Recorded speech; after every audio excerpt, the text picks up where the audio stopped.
प्लासी की लड़ाई में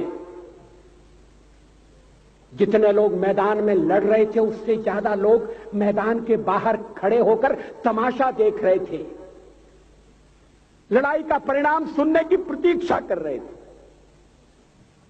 देश के भाग्य का निर्णय होने जा रहा था, मगर उस निर्णय में सारा देश शामिल नहीं था। विदेश मंत्री के नाते मैं अफगानिस्तान गया था। आपको सुनकर ताज्जुब होगा, अफगानिस्तान के अपने मेजबानों से मैंने कहा मैं गजनी जाना चाहता हूं, गजनी। पहले वो मेरी बात उनकी समझ में नहीं आई, कहने लगे गजनी तो कोई टूरिस्ट स्पॉट नहीं है, गजनी में कोई 5 स्टार होटल नहीं है, गजनी में आप जाकर क्या करेंगे, गजनी में आप जाकर क्या देखेंगे। मैं उन्हें पूरी बात नहीं बता सकता था।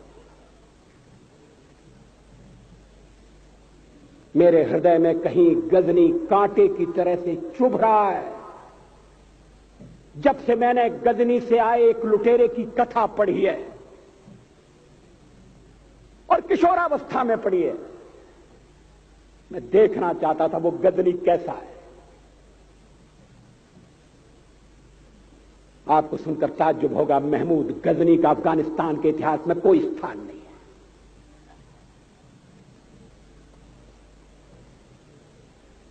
गजनी छोटी सी जगह है, छोटा सा गांव है। कल्पना करिए सैकड़ों साल पहले वहां धूल उड़ती थी, झोंपड़ियां थी, मगर एक लुटेरा लुटेरों को इकट्ठा करता हुआ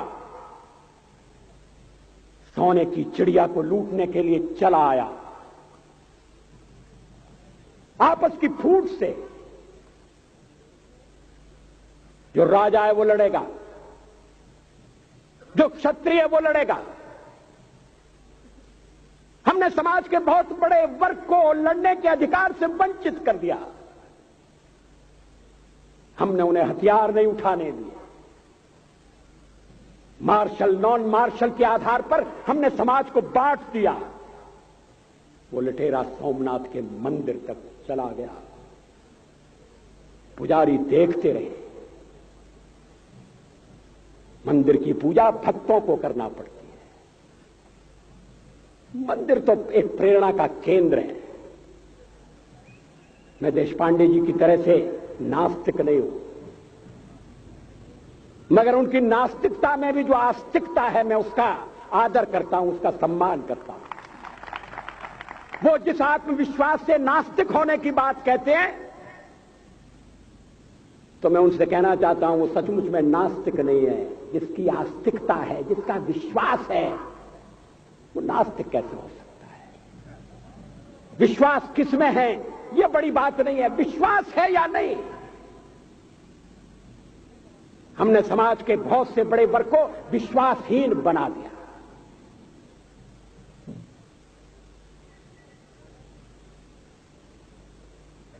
लोगों ने हथियार नहीं उठाए,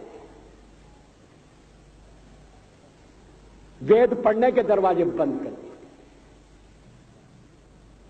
इसलिए हम पादाक्रांत हुए। अफगानिस्तान में मैंने एक बात और देखी। मुझे जिस होटल में ठहराया गया उसका नाम था कनिष्क।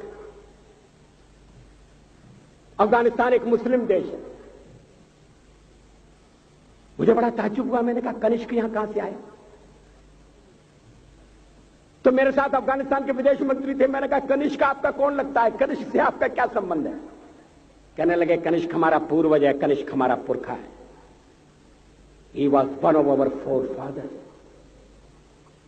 मैंने कहा तब तो हमारे आपके पुरखे एक हैं। अफगानिस्तान के लोगों ने उपासना पद्धति बदली है, संस्कृति नहीं बदली। आज के भारत के परिवेश में यह सुनने के बाद थोड़ा विचित्र लगता है। हमारे यहां तो धर्मांतरण के साथ राष्ट्रांतरण होता है, ऐसा दृश्य दिखाई देता है। पड़ोसी देशों में ऐसा नहीं हुआ। अभी राम जन्मभूमि का मामला चल रहा है। एक विदेशी आए, कहने लगे ये राम जन्मभूमि का क्या झगड़ा है। हमने कहा इस पर विवाद हो रहा है कि श्री राम कहां पैदा हुए थे, और जहां पैदा हुए थे वो स्थान उनके मंदिर के लिए प्रयुक्त किया जाए या न किया जाए। वो इंडोनेशिया से आए थे, वो मुसलमान है। कहने लगे हम तो समझते थे कि राम के लिए सारे भारत में आदर होगा, सम्मान होगा। हमने कहा ये आपने कैसे समझा। कहने लगे आप तो इंडोनेशिया आ चुके हैं, इंडोनेशिया में बहुत से लोगों ने इस्लाम स्वीकार कर लिया, मगर श्री राम को विस्मृत नहीं किया, श्री राम को भुलाया नहीं।